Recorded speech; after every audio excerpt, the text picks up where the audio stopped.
Hi, hope you're sitting comfortably. Here we go, tag roulette for July. Here we go. What are our 3 tags? We are going for number 4,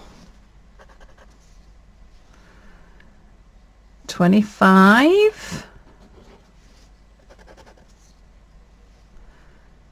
20 we've had, 4 we've had, 52 we've had, 1 we've had, 10. Ooh, it's getting a bit harder there with all the numbers that we've had. It feels like bingo. Right then, so where are we? 1, 2, 3, 4. Ooh, fly stitch.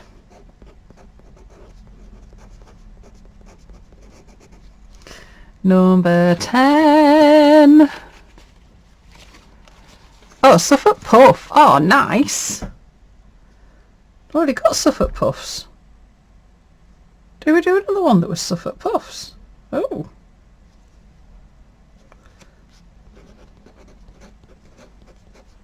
Oh, Suffolk Puff.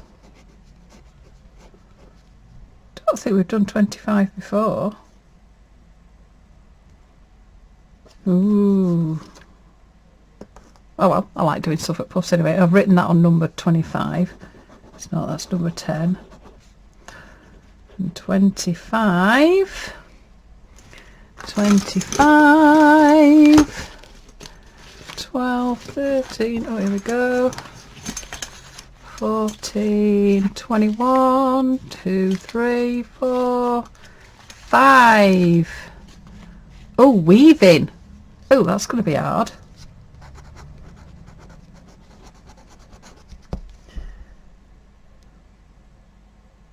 Oh, I should think about that one. Right. Okay. Oh, there we go. So we're going fly stitch, Suffolk Puff, which can't work out why I've already got Suffolk Puffs on there, which makes me think, should we do a different one?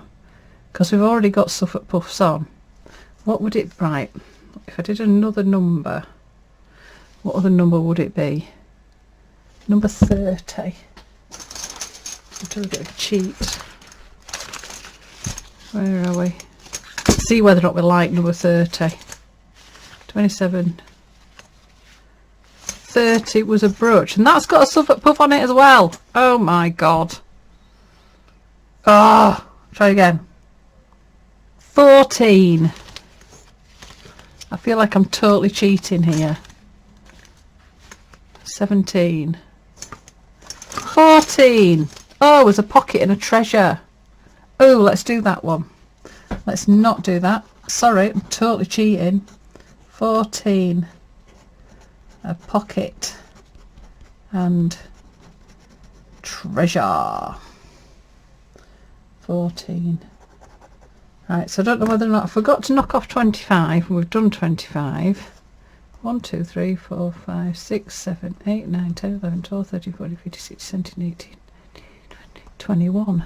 Ah, maybe I didn't cross it off. Oh, I don't know. Anyway, we've done Suffolk Puffs. We don't need to do those again. You can always add them on if you particularly want to. So we're going fly stitch, weaving, pocket and treasure. So I need to get myself a little bit of fabric and some thread. So I will be back shortly.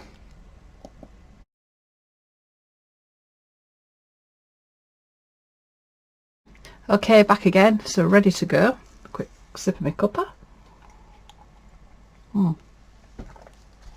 Right, so fly stitch. Let's start with that one first because that one's fairly straightforward.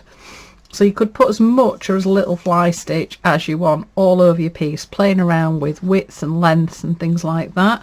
So I thought I've got a bit of a spare gap up here at the top. So fly stitch. Come up at one side, keep hold of your thread, you go across and make a stitch. Make sure that thread goes underneath your needle. Let's bring that down. Oh, there we go, underneath your needle, and then make a stitch. Now you can do them all independently if you want to, so wherever you bring it up Just go across, make a stitch, thread underneath, do a stick. So you can do these wherever you want, just independently. They just make sort of like the letter Y's, or you can connect them. So just to connect them, when you do your stick, you bring your needle up at one side, and then to connect it, it goes down at the other side and comes up at the bottom of the Y. The thread goes underneath your needle, and then you make your stitch. So you could play around with little ones, so you can go for a little Y shape with a long stick. You could go for really wide ones that are quite shallow, and a short stick. So you can just totally and utterly play with these as much as you want. All you have to remember, the basic principle is when you make that Y, you need to make the stick. The sun has just come out. Let's turn the line down. There we go.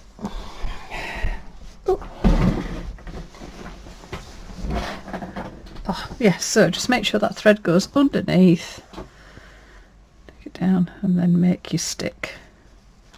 So this is quite nice done in a variegated thread.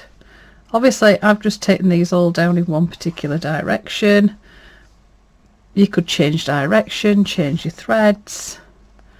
Totally and utterly up to you. It's just about playing around with that stitch.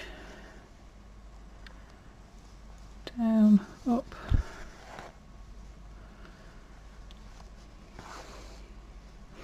So I could do loads more, loads of different colours.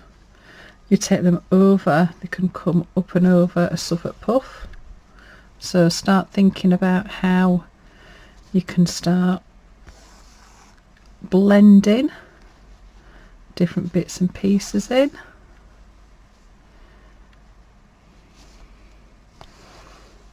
So that's your fly stitch. Whip that to the back. So that's the first thing. The next thing I'm just going to look at is the pocket in a treasure. Popping a pocket in the middle of a piece of work is quite tricky. So you're going to have a look and just make a decision, scissors, as to where it could go.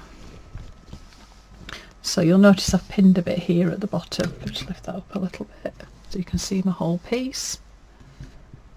I've got sort of like a gap down here, so I thought I'm going to put this here. Rather than having it on its own, I've actually got a little Suffolk puff that's inside, and then I found myself a little bit of a tag.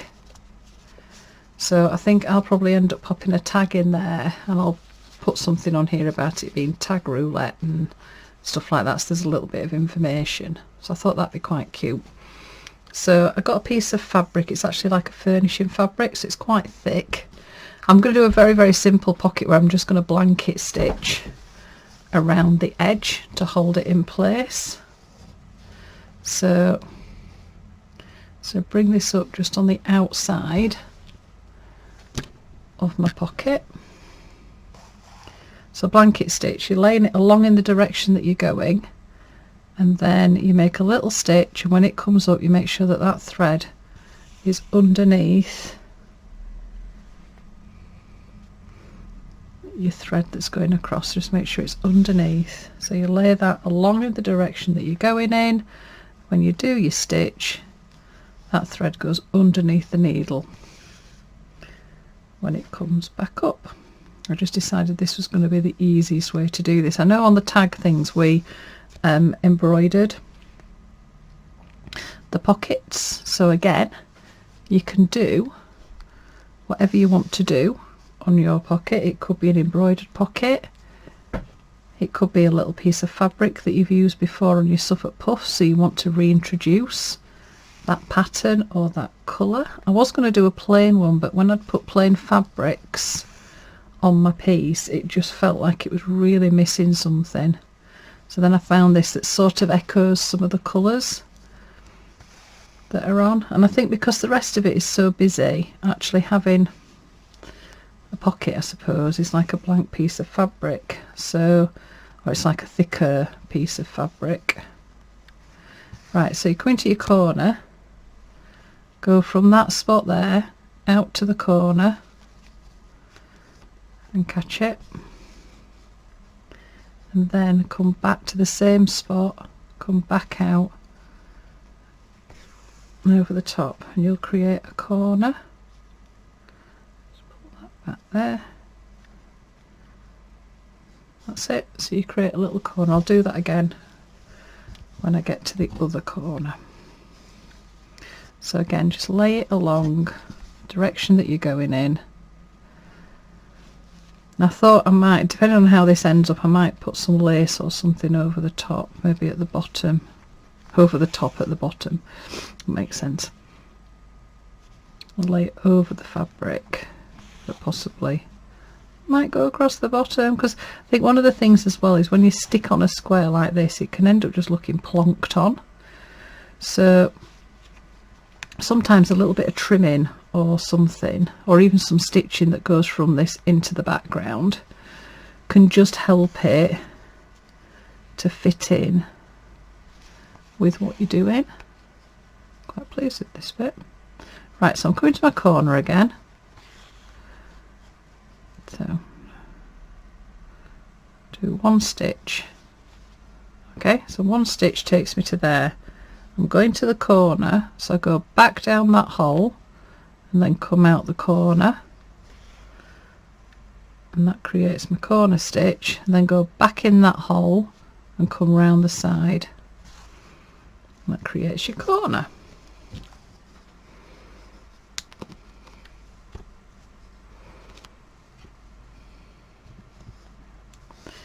Quite like the idea with the little Suffolk puff just disappearing into the pocket, and it just makes it feel like it's all meant to be there and part of the same piece. So just always make sure that that thread is underneath that needle. So it's just like a fly stitch really, it's just the direction that you're going in.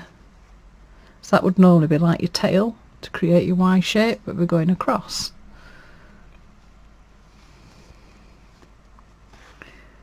Like I think I've said a few times, a lot of stitches use the same principle, it's just where the needles go in and out. So it's like a chain stitch is very much the same, except a chain stitch you go with your starts at the same place to create your loop and then catch it. Right, there we go. Back to the beginning. Oops. There we go.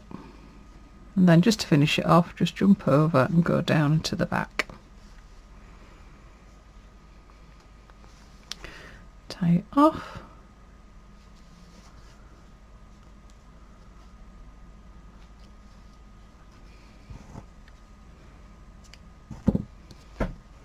Okay.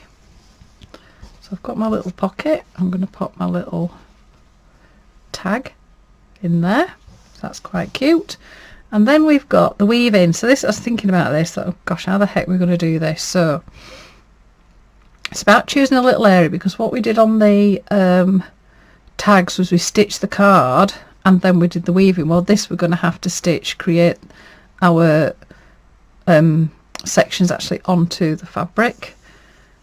So we're going to have to be really careful. So I've got fairly thick thread here. So I decided that I was going to originally just do it there, a little block of weave in there. Yeah, I think I'll still do that. Okay, so what I'm going to do is just use this thread, which is quite a sturdy thread, just to create, I think this is the warp, the up and down. So keep them fairly evenly spaced out. Now this is when you've got to be careful, because you want to pull it tight, but not so tight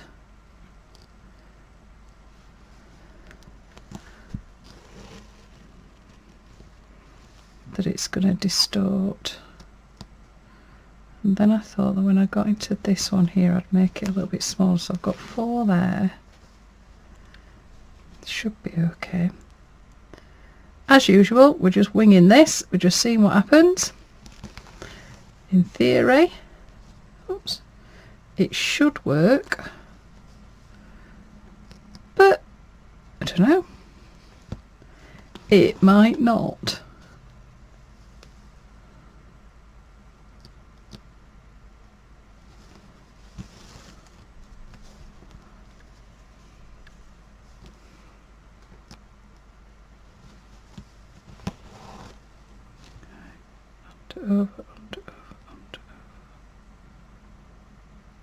Under, over, under, over, under, over, under, over. So I need an odd number, I think.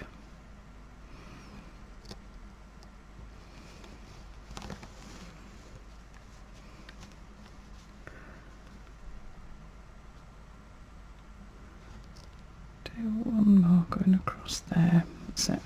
Right. There we go. Right, let's see. This might be one of those things that I'm doing and then it doesn't work, or somebody might be smiling down on me and it will work. Oops. Tie that off. Okay, right. So I've got some of my other colours here. So I'll start with the green actually. So I've tied a knot in that because I'm going to bring it up the back. Up the back of here. There we go. Right, so over, under, under, over. The first one, then come back.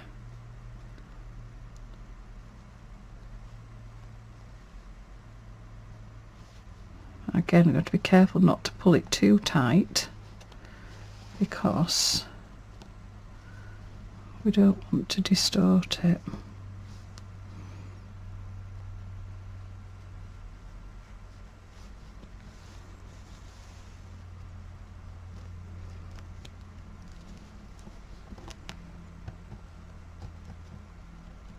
Push it down with your fingers, you're going along. Oops. Come on. So, let's pull that back. So you've got to be really careful not to pull it too tight.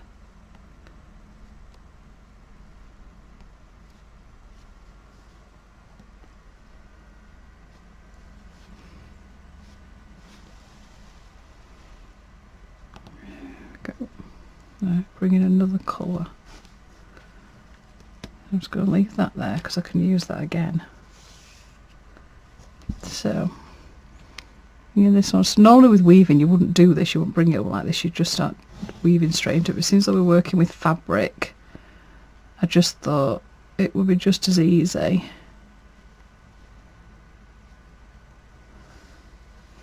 just to bring it up through the back, and then when we've done, I can just take it back down the back. So that's working.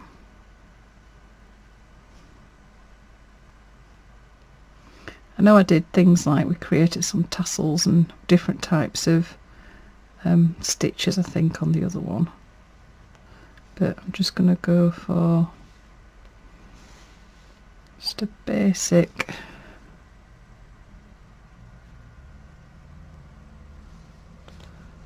little bit of weaving. That's kind of cute.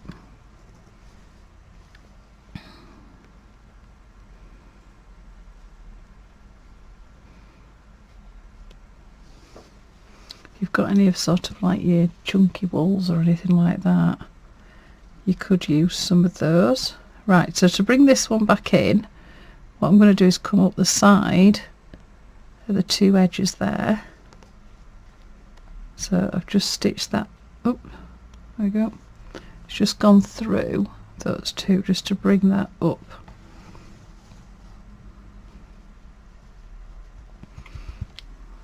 Then carry on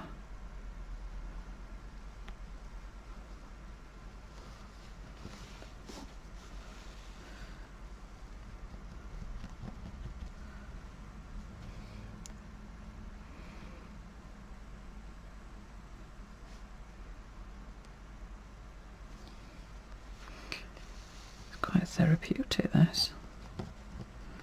Right, I feel like I need something else in here as well. What else have we got?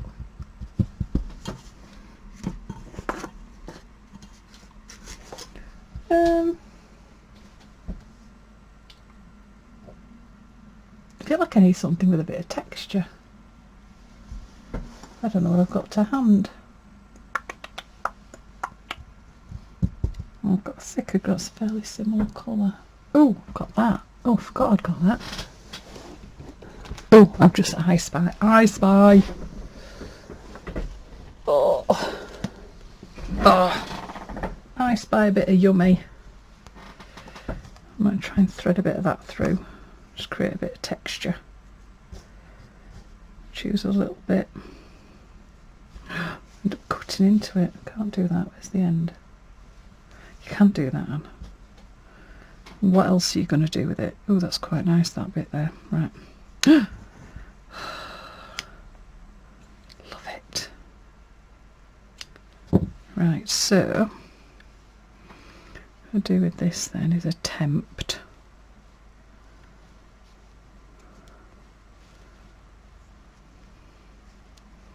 So you understand when you've got something that's quite chunky is you can have it so it goes across and then just weave a little bit in. Because what you can do then is your other threads that you're using, you can use those to trap that in.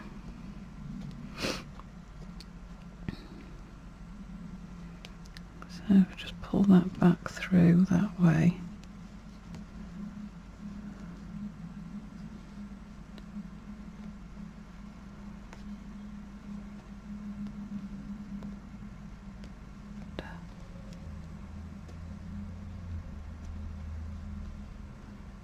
Under, over, under. Right, so I've got that there, and then that can go under, over, under. So I've trapped it in at either end. So I've got that trapped in. Then just take your threads over the top of it. So I'm going to double that one round. Oops. There we go. Go under.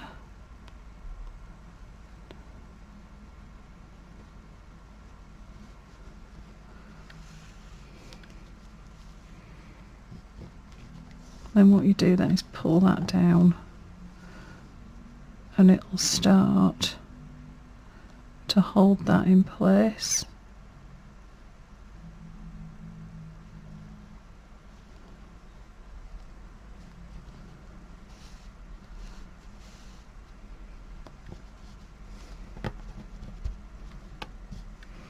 I'll come back in with this one.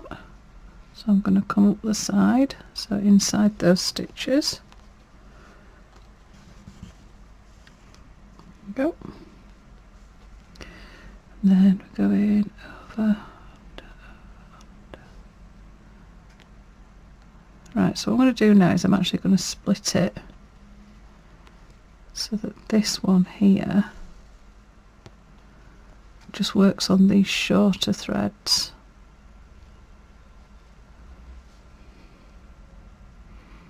Well, what we do then to do that is leave that as a loop there. Then when this one comes back, under, over, under, it goes through that loop. So that goes there, and then this one can come backwards. So you sort of get it, so it joins it there in the middle with that loop. So I'll do that again. So it goes over, under, over, under, over, under, over. That's gone along. It's going to come back this way.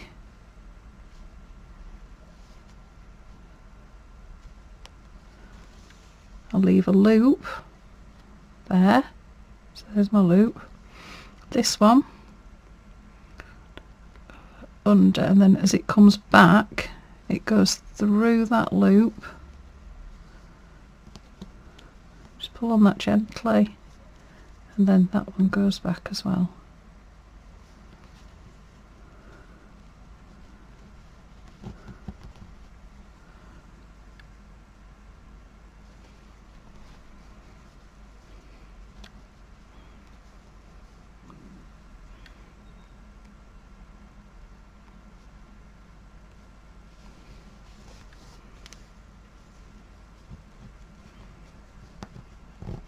So pushing this down, then this is now fixed in place, it's not going to come out.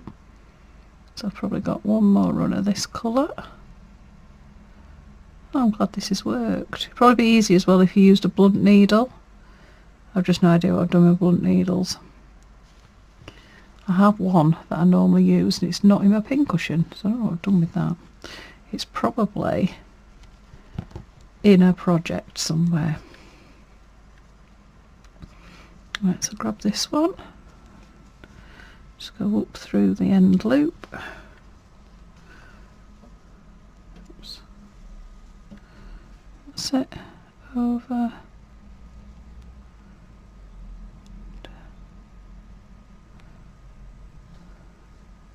So that's the short bit done, don't need any more on that.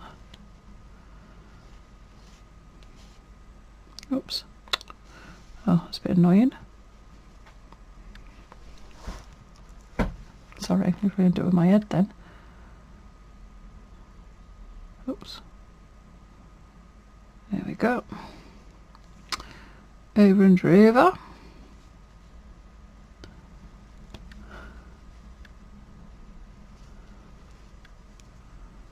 Just try and use up as much of this as I can. So this is just on the little 4 bit coming up. So I've just got to make sure I don't get this definitely too tight. Oops, missed going around the back of that.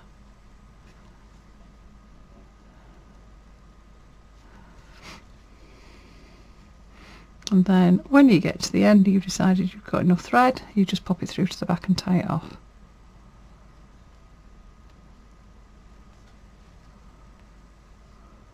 Get one more out of that. There we go. So just make sure that's going to go down the back.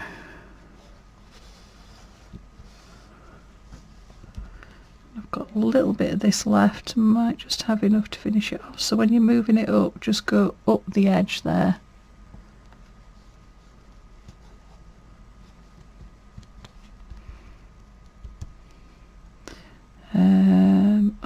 Under over.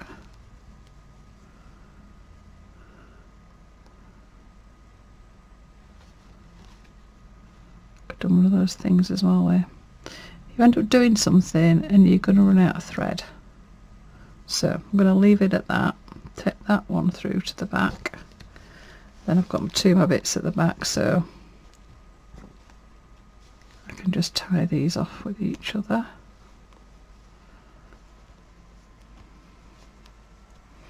There we go.